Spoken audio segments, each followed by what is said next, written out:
Senhor, ensina-nos a orar com sincero coração. Ó Pai, nós rogamos a Ti pela humildade de Cristo. Ensina-nos essa virtude, Senhor. Queremos a humildade de Cristo.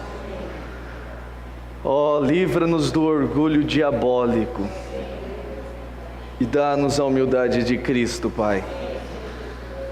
Queremos nos humilhar sob a Sua poderosa mão, reconhecendo que o Senhor é Deus. Queremos aceitar também, Senhor, a autoridade da Sua palavra. Livra-nos, Senhor, de termos um duro coração. Livra-nos de um coração obstinado, teimoso, rebelde, Senhor, diante da Tua palavra. Senhor, livra-nos também da ignorância. Ó Senhor, perdoa-nos, Senhor, se pecamos por ignorância, por desconhecermos a verdade. Livra-nos, Senhor, da mentira. Continua nos conduzindo, ó Deus, à Tua verdade. Queremos conhecer a verdade da Tua palavra e aceitá-la. Livra-nos de questionamento, Senhor, a respeito da Bíblia, a respeito das Tuas Escrituras. Reconhecemos, Pai, que toda palavra é inspirada por Ti, ó Deus, e digna de total confiança. Pai, enche também o nosso coração de amor. Amor por Ti, ó Deus, acima de tudo. Amor pelos irmãos.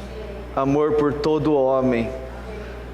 Ó Pai, queremos mais da Sua natureza. Queremos mais da Sua santidade. Queremos mais da beleza da Sua santidade. A Tua santidade nos atrai, ó Deus. E queremos cada vez mais nos parecer contigo. Conduz-nos, Senhor, a Tua santidade. Nos chama para estar ao Seu lado nessa noite. E pela Tua misericórdia nos dá um coração aberto para atender esse clamor que existe no Teu coração. Nós queremos, Senhor, nos colocar ao Seu lado. Buscar a Sua santidade, a Sua humildade, a Sua paz, a Sua justiça, o Seu reino. Queremos, Senhor, guardar os Teus mandamentos. Dá-nos mais da Tua humildade, Senhor. Amém. Aleluia.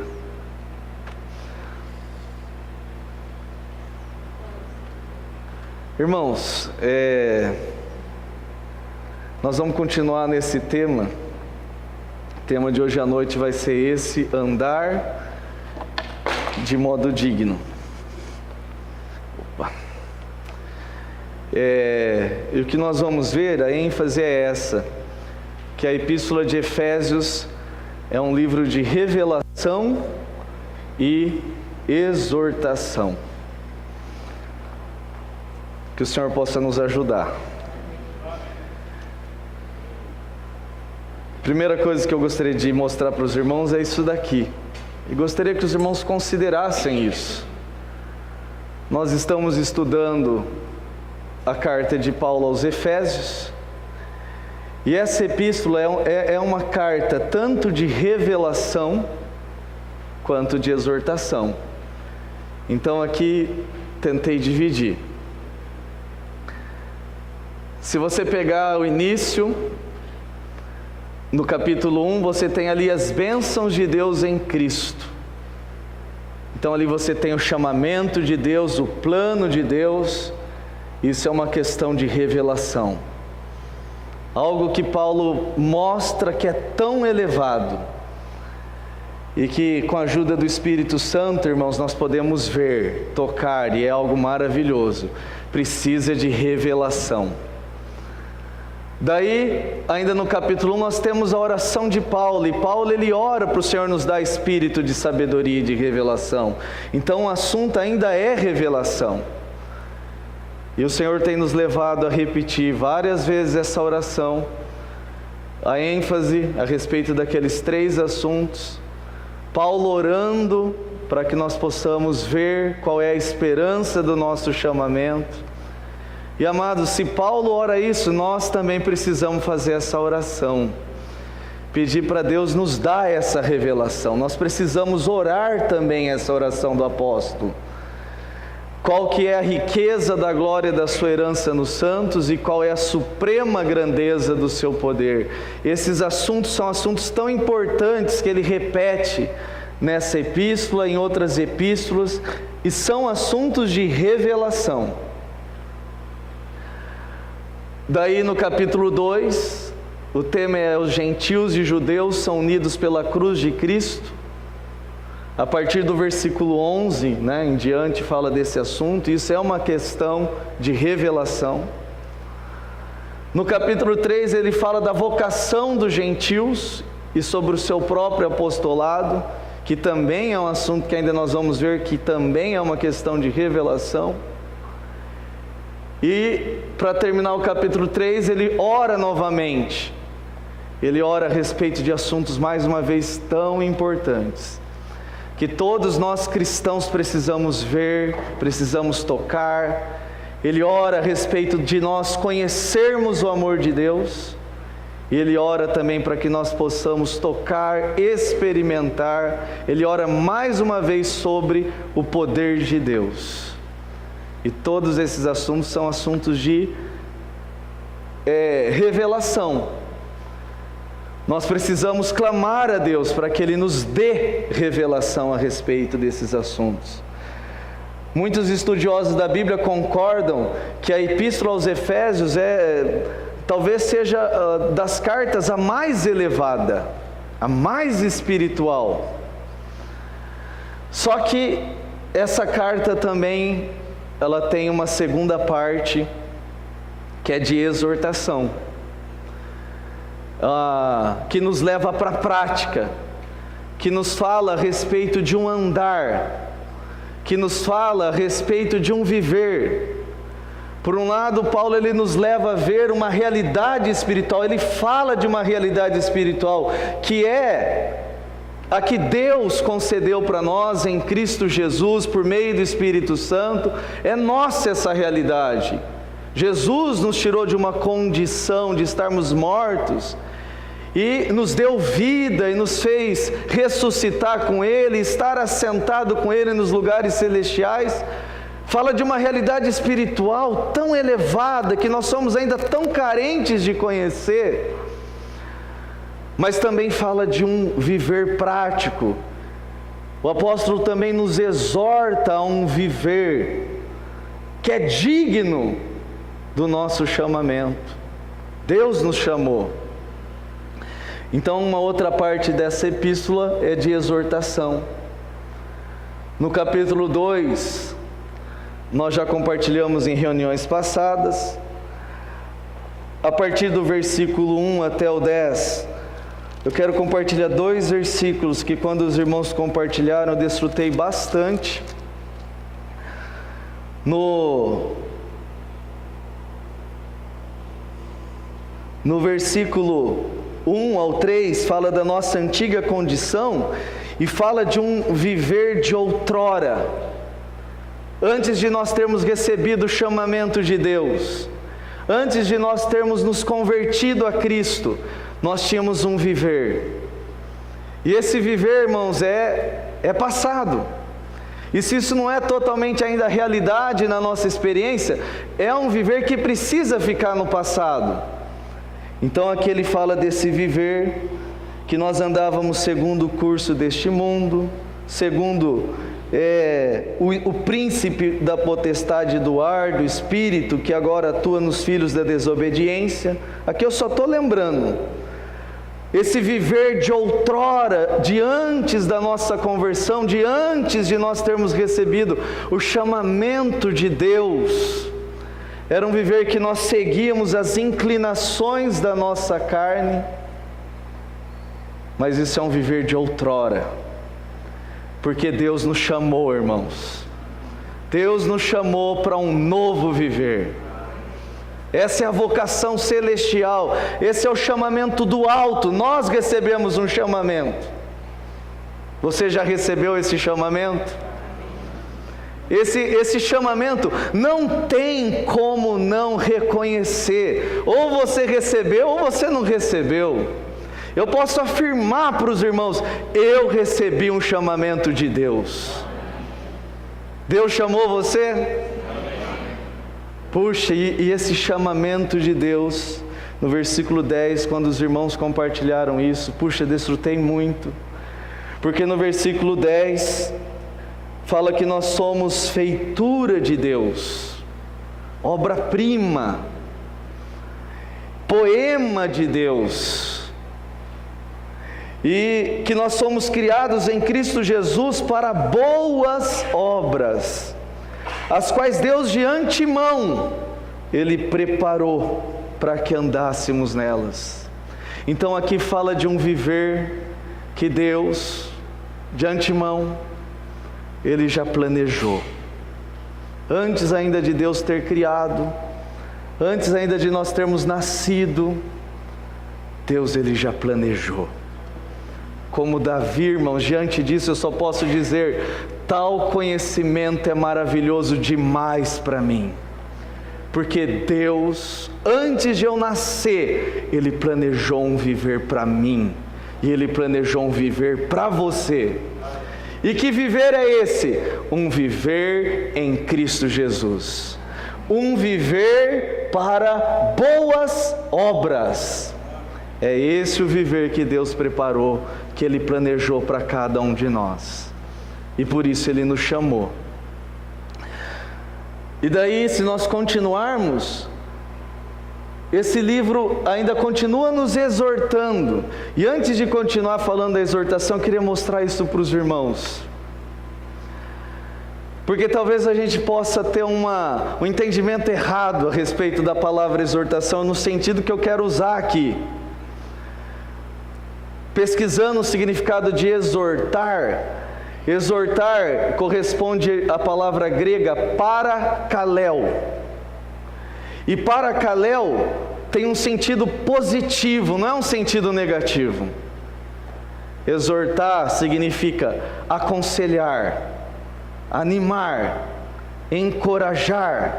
Irmãos, é isso que Deus quer fazer para nós nessa noite. Deus está aqui para, através da sua palavra, nos aconselhar, nos animar, nos encorajar. Parakaléu, kaléu significa chamar para o seu lado. Então significa chamar para o meu lado. Deus está nos chamando: vem para o meu lado. Gil, vem para o meu lado. Zé, vem para o meu lado. É isso que Deus está chamando. Chamar, convocar. E essa exortação, irmãos, eu queria que os irmãos tocassem nisso. Não é num sentido negativo, não quer dizer repreender, dar dura, mas o falar de Deus, mesmo quando Ele está dando advertência, mesmo quando Ele está exortando, tem uma conotação positiva. Ele quer nos salvar, Ele quer nos chamar para a sua santidade. Essa exortação, essa convocação é para a sua santidade, para a sua humildade, para a sua justiça, para Ele mesmo, irmãos. E a epístola de Paulo é uma epístola também de exortação, em que Deus está nos chamando para sairmos, para abandonarmos um velho viver, para deixarmos as coisas do velho homem, para abandonarmos um viver segundo a carne, para abandonarmos um viver debaixo das trevas.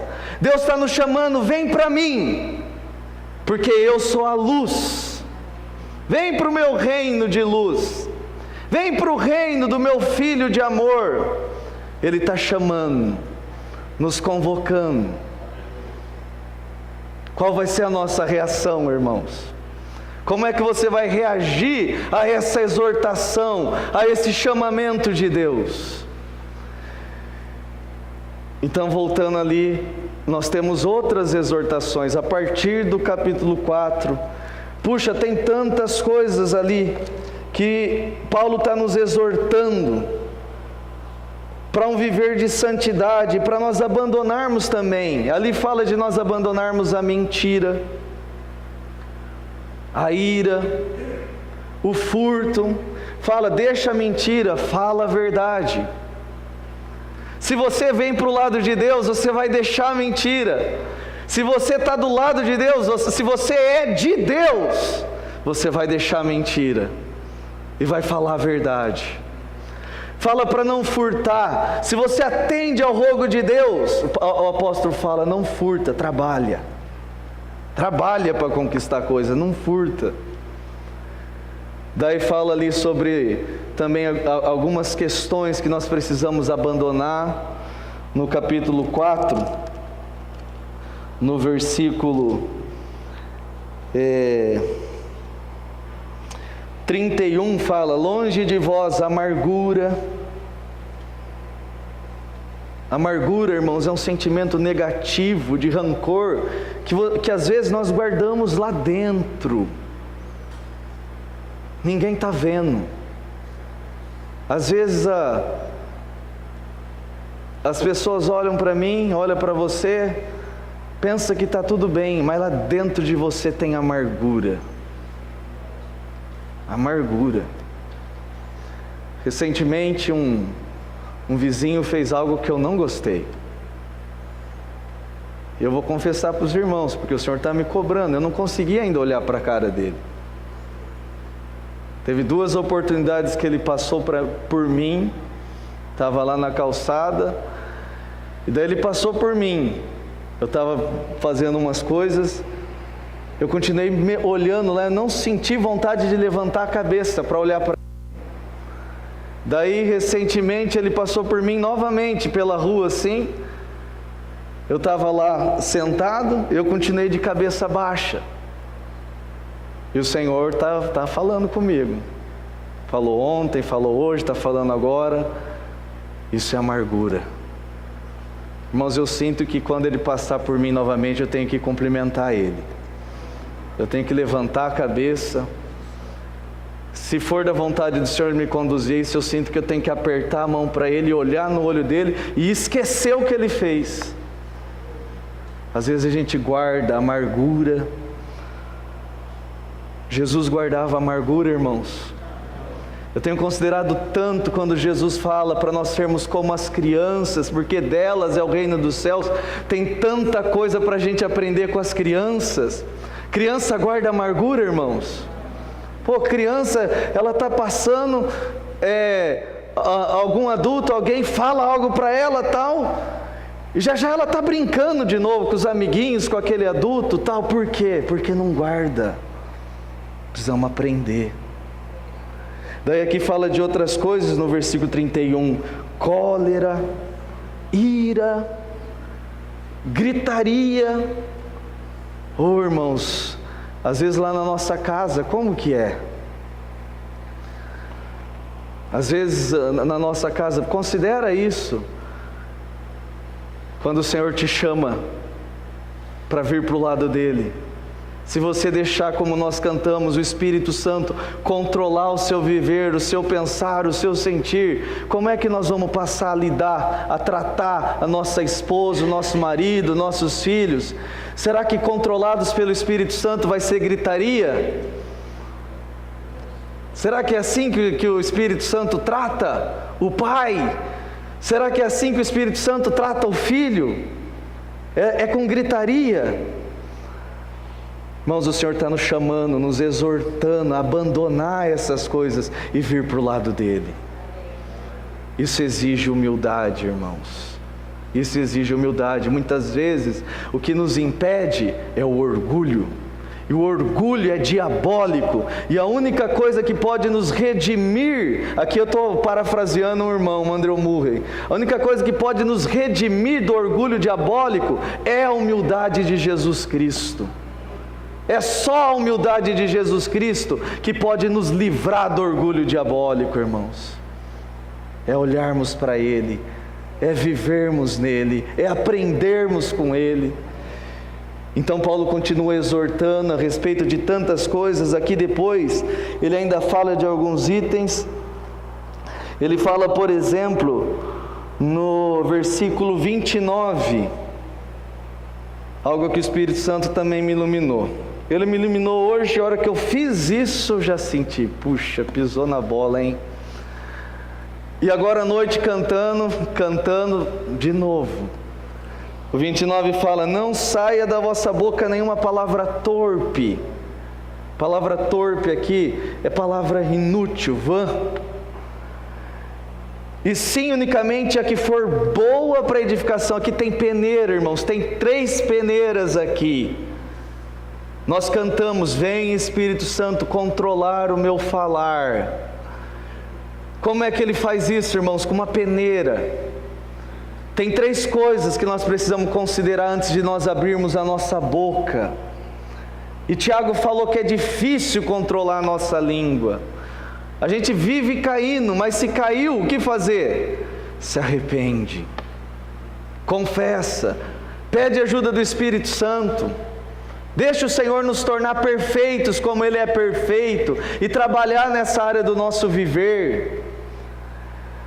Aqui fala o que é bom para edificação.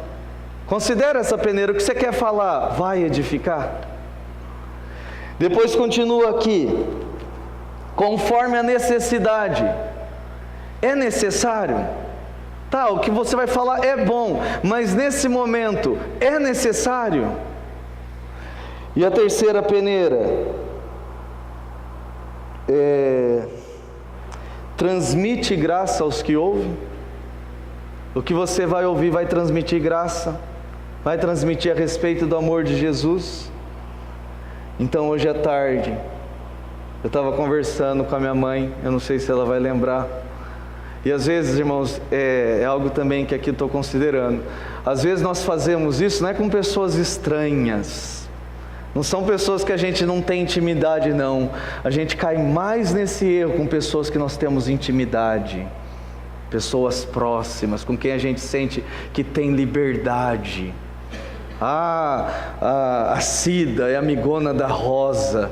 E daí quando a Cida, ela tá com a Rosa, tem coisa que ela sente que para a Rosa ela pode falar.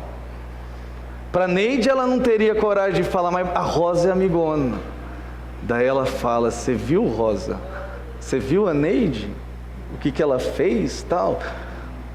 Vai edificar? É necessário. Os irmãos lembram o que o Josiano pregou na semana passada de Provérbio, irmãos? 6 coisas que Deus detesta, e a 7ª Ele abomina. E qual que era a 7ª? O que semeia contenda. E os irmãos percebem, irmãos, que a gente faz isso não é com pessoas estranhas. Às vezes até faz, mas é mais com aqueles que a gente tem intimidade. Às vezes é com a própria esposa, com o próprio marido. Às vezes é com os irmãos que você tem mais afinidade. E daí você chega e fala. E você fala algo que Deus abomina. Oh, irmãos, se o Espírito Santo nos ilumina, o que fazer? Se arrepende, confessa, pede o sangue de Jesus. E pede também a libertação do Espírito Santo. Pede transformação. Então daí Paulo continua exortando. Teria tanta coisa para falar aqui, irmãos, mas eu quero caminhar. Daí ele fala de impurezas, principalmente impureza sexual. Ele fala sobre não se embriagar com vinho. E uma vez aqui, irmãos, eu fiquei considerando, nós já compartilhamos isso no passado. Se você pegar todas as coisas que Paulo está falando ali no contexto de Efésios 5, ele não está falando num sentido figurado, ele está falando no sentido literal. Então eu entendo que quando ele fala de não se embriagar com vinho, não é só não se envolver com as coisas do mundo, ele está falando de beber mesmo, de encher a cara. E ele está falando isso para cristão, para irmãos. Não se embriaga com vinho, não enche a cara não. Quando se encontra, não se embriaga, não fica bebendo cerveja, bebida alcoólica. Será que isso, irmãos, precisa ser falado para cristão? Eu queria falar também algo que eu fiquei considerando. Vou falar mais coisas aqui. Nós vamos ver que a Bíblia, ela é um livro de exortação. Só que daí eu fiquei considerando as exortações que você tem na Bíblia, que são exortações para nós deixarmos o mundo, deixarmos o pecado, deixarmos as trevas.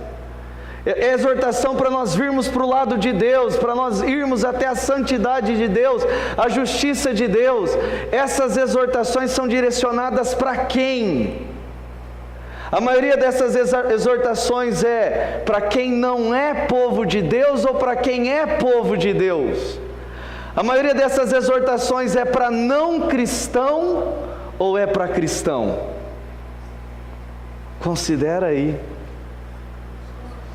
Eu cheguei à conclusão que a maioria das exortações da Bíblia é para cristão. Aprender a ser cristão. Porque quando nós entregamos a nossa vida para Cristo e nós nos convertemos a Cristo, irmãos, como foi pregado ontem, foi para se tornar discípulo. E como discípulo, nós temos tanta coisa para aprender com o nosso mestre, irmãos. Nós nos tornamos cristãos, mas ainda precisamos aprender a ser cristão. Os irmãos concordam com isso? A Bíblia é um livro de exortação para o povo de Deus aprender a ser povo de Deus, para o cristão aprender a ser cristão. Sabe, irmãos, a maioria das coisas que a gente prega aqui, nós estamos pregando para cristão. Na pregação de domingo à noite, nós convidamos as pessoas e às vezes nós pregamos para não cristão. Uma coisa é você falar para o não cristão se tornar cristão. Isso é fácil? Falar para o não cristão se tornar cristão? Não é tão fácil. Mas o que é mais difícil? Falar para um não cristão se tornar cristão ou ter que convencer um cristão de ser cristão? O que os irmãos acham? Os irmãos percebem que a maioria da palavra que é pregada, das exortações, é para o cristão aprender a ser cristão. Se eu e você falamos, eu sou cristão, mas a gente toma ainda essas atitudes. Ah, mas eu não concordo com isso. Mas daí você tem que considerar, isso que você está falando que não concorda, o que é que Cristo fala a respeito disso? O que é que a Bíblia ensina a respeito disso? Porque, irmãos, se nós temos aqui que convencer um cristão a aceitar a autoridade da Bíblia, um cristão que não aceita a autoridade da Bíblia, alguma coisa está errada. O Paulo está lá em cima falando com os adolescentes sobre namoro bíblico. Na verdade, ele está ensinando que o namoro é diabólico, é satânico, é entretenimento, e que a Bíblia não fala de namoro. Ele está lá falando, uma das coisas que vai falar lá é que a Bíblia ensina a pedir, o homem pedir a mão da mulher em casamento. Isso é bíblico. O homem pedir a mão da mulher em casamento. Nós vivemos numa cultura aí, o mundo acha isso ridículo. A mídia não ensina isso não. O que muitos jovens fazem é anuncia. O que muitos jovens fazem é apenas comunica. Se um menino desse vier falar isso da Giovana, vai voltar pelo caminho que veio, irmãos. Eu estou aí namorando com a Giovana. Com autorização de quem? Vai ouvir isso daí. O que a Bíblia ensina é diferente, não é comunicar, é pedir a mão. é pedir autorização para o pai, para a mãe, até para os irmãos da igreja. Não vem só comunicar: ô Zaga, sabe o que é? Eu estou aí, namorando. Traz só para comunicar. Não é comunicar, é pedir, é ouvir.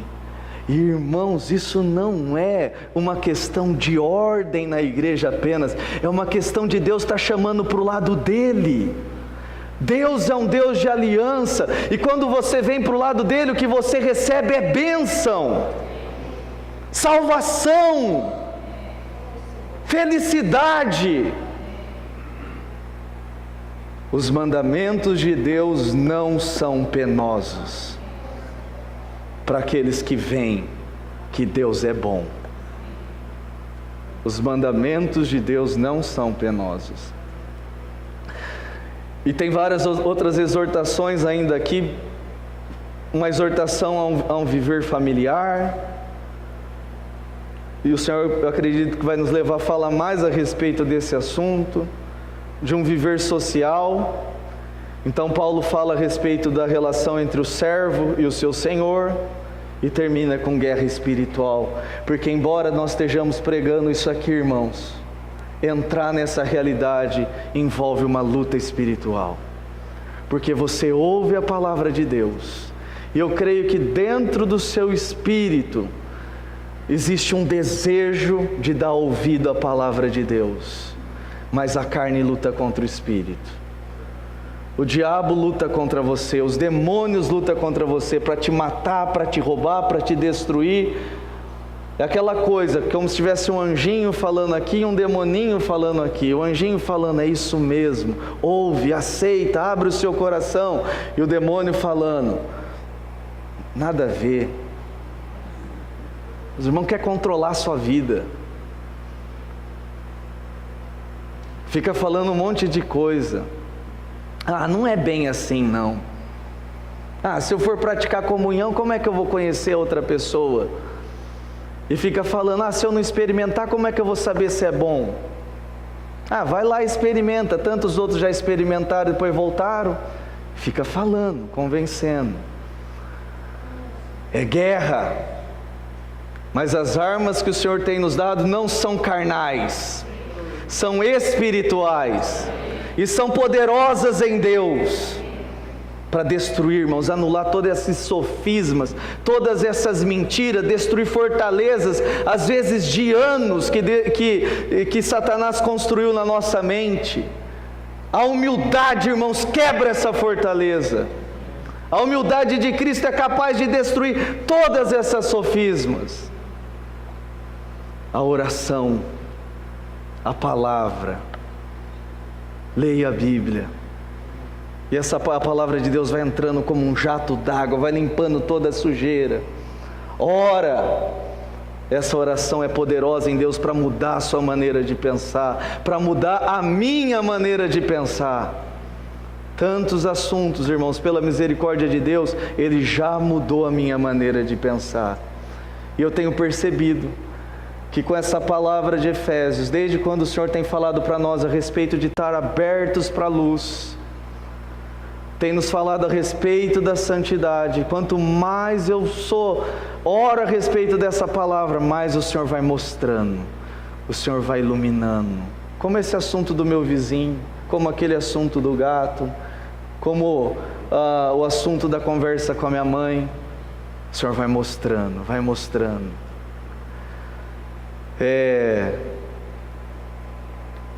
Para terminar, irmãos, eu queria citar rapidamente, considera isso, a Bíblia é um livro de revelação e de exortação. Por um lado, a Bíblia nos revela Deus, a pessoa de Deus, o plano de Deus, a vontade de Deus, a santidade de Deus, o amor de Deus, a justiça de Deus. A Bíblia revela Deus, Ele é o centro de todas as Escrituras. Mas por outro lado, a Bíblia também é um livro de exortação. Nos exorta a abandonar um velho viver e nos colocar ao lado de Deus. Considera o Antigo Testamento. 1/3 do Antigo Testamento são os escritos dos profetas.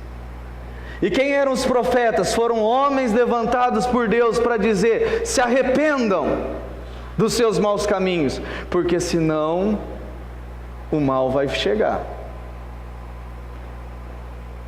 E Deus, ainda na sua misericórdia, Ele fala: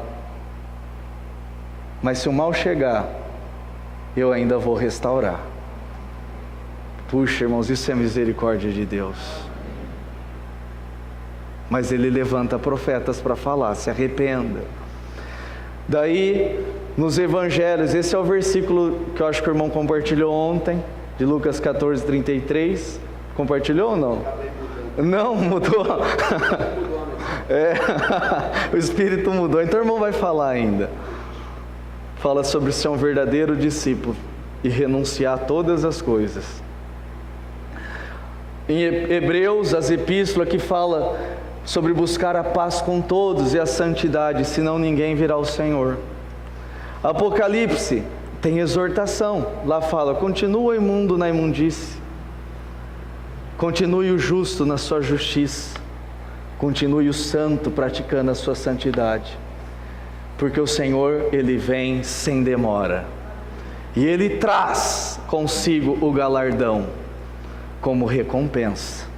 Para quem, irmãos? Para o justo, que pratica a justiça, para o santo, que busca a santidade. É um livro de exortação. A Bíblia toda é um livro de exortação. O Senhor está o tempo todo falando: olha, eu te propus a bênção e a morte, a bênção e a maldição, a vida e a morte. Mas o Senhor está exortando: vem para o meu lado, escolhe a vida. O Senhor fala: tem duas opções, escolhe a vida. Pode continuar na justiça, na imundícia, na santidade, no pecado, mas eu venho com galardão, com uma recompensa para aqueles que guardam os meus mandamentos. O Senhor está dizendo: vem para o meu lado. Para terminar, irmãos, o exemplo de Jerusalém, eu vou citar rapidamente aqui, sobre o reino de Judá. Jerusalém, aqui o Senhor fala em Jeremias 3:1. Jeremias foi um profeta levantado por Deus para falar com o reino de Judá.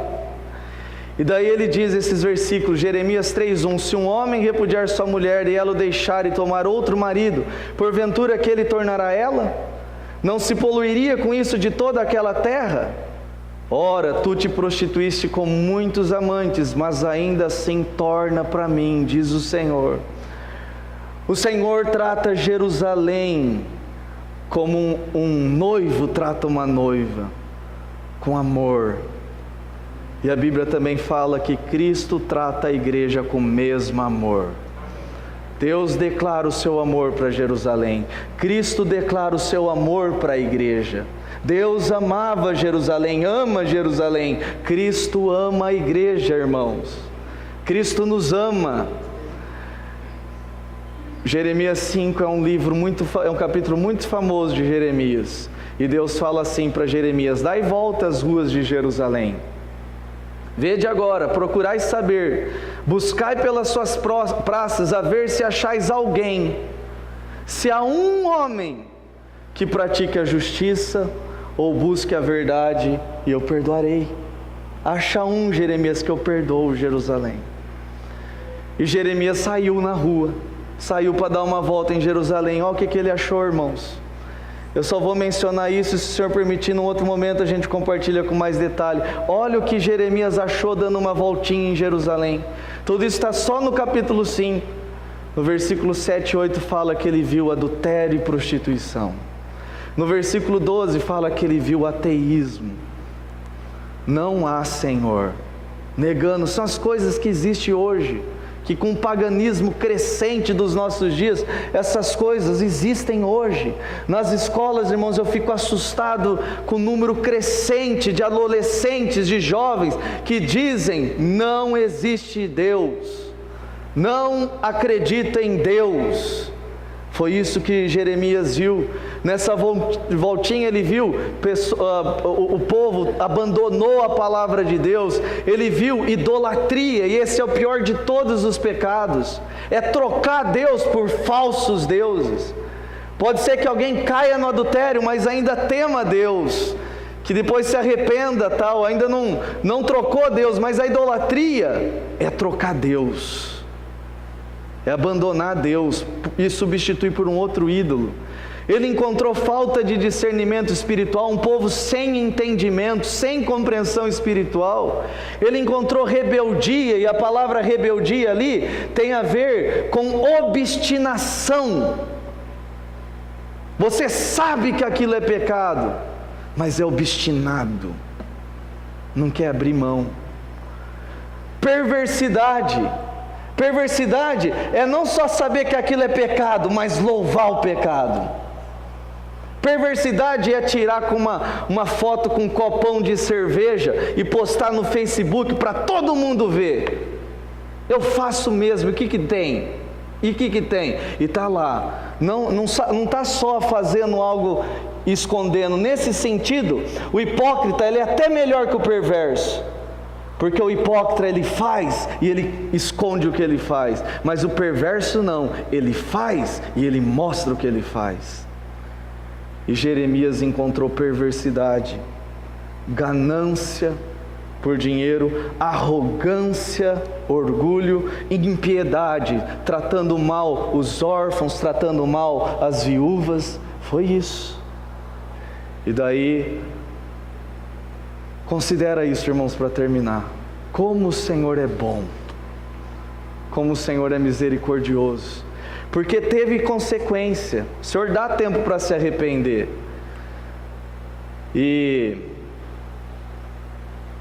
Mas o Senhor é um Deus que chama ao arrependimento. Em Jeremias 25, o Senhor falou para Jeremias: durante 23 anos, desde o 13º de Josias, filho de Amon, rei de Judá, até hoje, tem vindo a minha palavra do Senhor, e começando de madrugada, eu vou-lo tenho anunciado, mas vós não escutaste. Também começando de madrugada, vos enviou o Senhor todos os seus servos, os profetas, mas vós não escutaste, nem inclinaste os ouvidos para ouvir, quando diziam: convertei-vos agora, cada um do seu mau caminho, e da maldade das suas ações, e habitai na terra que o Senhor vos deu a vossos pais, desde os tempos antigos e para sempre. Não andeis após outros deuses para os servirdes e para os adorardes, nem me provoqueis a ira com as obras de vossas mãos. Não vos farei mal algum. Irmãos, Deus, Ele não tem pensamentos maus a nosso respeito. Deus quer o nosso bem. É esse pensamento que Ele tem para conosco, pensamentos de amor, de bem e não de mal. Mas Ele coloca os profetas para falar. E aqui fala que eles não quiseram ouvir. Isso está falando de Jerusalém. E daí, irmãos, a consequência, o Senhor dá tempo. Ele estava falando, a consequência disso é que a Babilônia vai vir. E vocês vão ser levados cativo, e a cidade vai ser destruída, o templo vai ser destruído. E eu achava, irmãos, antes sem conhecimento bíblico, eu li o livro de Daniel e eu achava que aquilo tinha acontecido de uma hora para outra. Chegou Nabucodonosor, levou a nobreza, levou Daniel, levou os amigos dele, achava que isso tinha pego eles de surpresa. Mas, irmãos, Deus estava anunciando já fazia décadas. Ele começou a anunciar isso, irmãos, nos dias em que Ezequias era rei de Judá. E depois de Ezequias, eu vou voltar a falar com mais calma depois, reinou sobre Judá Manassés, Amon, Josias, Joacás, Joaquim, e tudo isso se cumpriu nos dias de Joaquim. Passou décadas, o Senhor dando tempo para se arrepender, mas não se arrependia. Daí veio a consequência, o rei da Babilônia veio. E por que isso veio acontecer, irmãos? Porque Deus é mau? Eu pergunto para os irmãos, Deus é mau? Ele dá tempo para se arrepender.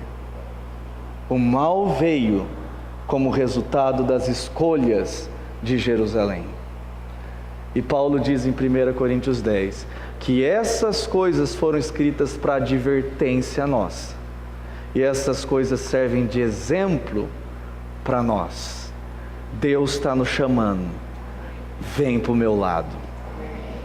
busca a santidade, busca a minha humildade, busca a minha justiça.